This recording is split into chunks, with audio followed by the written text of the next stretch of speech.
You know, in this health industry for us, business is a business of the people, and we are changing lives of over 10,000 families every month through giving them a job to get more income. BF Suma is a caring business partner. Without a healthy nation, no business will survive this outbreak. And so together, let's try to support each other, provide for the needy, and join the government in fighting this outbreak of COVID-19. Great leaders are known in times of difficulties. And that is where you are, Your Excellency, Daktari. We support your efforts, your joint efforts with the national government in rebuilding our nation and also refining the country's political and socio-economic direction. And more importantly, as I come from Makueni County, we are also being faced by challenges that we know in our different communities.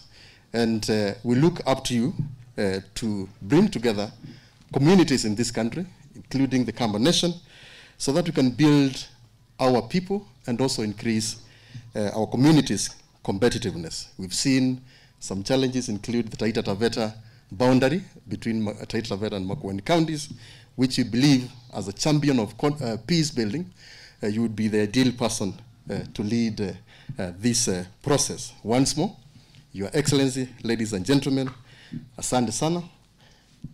I personally look forward to expanding our partnership with the Kalonzo Musyoka Foundation, and also I look forward to bringing together the Kenyan diaspora to champion this process in making our people food secure, but also in building the economy of this country so that our people can sustain their livelihoods beyond COVID-19.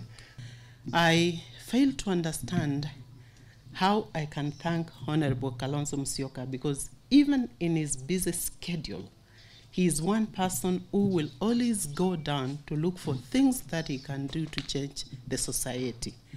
I want to thank you for giving us this chance again to be here this afternoon and to tell you that we will continue to be with you and we will support whatever other endeavors you have so that we can see Kenya and Africa be secure from the pandemic. I know that the President will be talking to the country, I think around about the 6th of this month, in the next 2 or 3 days. I would want to urge him to really receive all the expert advice, because Kenyans are not sure whether we should just go back to business as usual.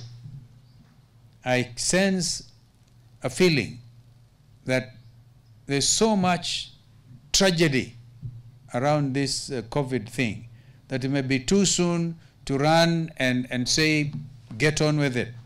For instance, the other day, we suggested the Minister for Education does fuller consultations with the other stakeholders before they can say children should go back to school. And I've had since that time a lot of conversation by Kenyans saying there will always be national examinations, there will always be schools, but you cannot allow a situation where children go back to class, infect each other, in fact, also infect the parents back at home, and then before you know it, you have a wider tragedy than the country can bear. So let us bear through, all of us as Kenyans. I want to suggest that we stand firm and fight this pandemic together. For together, we shall win this war. World economies are on their knees. Today, I know that a country like Italy has now its national debt at 160% of its GDP. How on earth is a country like that going to manage? But we all know these pandemics are temporary.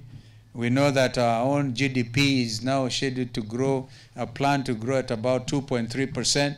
And we had hoped that by now this country will be looking at double-digit economic growth. So we do have challenges, a big challenge in our hands. But I want to again urge serious caution, very serious caution, before we can say business as usual. Because that could mean, again, make the difference between life and death.